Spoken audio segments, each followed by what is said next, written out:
About 500 years after the Uruk head, sculptors began to create a class of limestone, alabaster, and gypsum figures, well illustrated by a group excavated in the 1930s at the temple at Tell Asmar.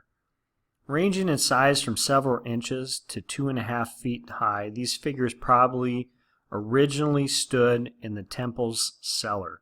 The figures had been purportedly buried near the altar along with other objects, perhaps when the temple was rebuilt or redecorated. Their identities are somewhat controversial. Some scholars have identified the two larger figures as a cult statue of Abu and his consort. Most consider the entire group to represent worshippers who dedicated them in the sanctuary in the hope of being perpetually present before the divinity.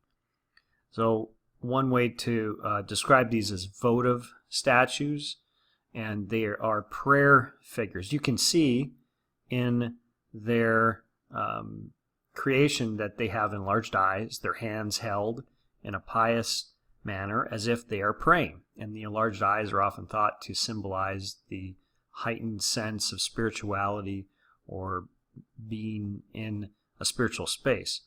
So sometimes these are thought of as interceders or prayer statues where folks could place these statues in the temple with a hope, a prayer, some sort of divine intervention, and these statues would pray on the individual's behalf. So that's why they're often called votive statues. All but one of the figures in this group stand in a static pose, with their hands clasped between chest and waist level. The style is decidedly abstract.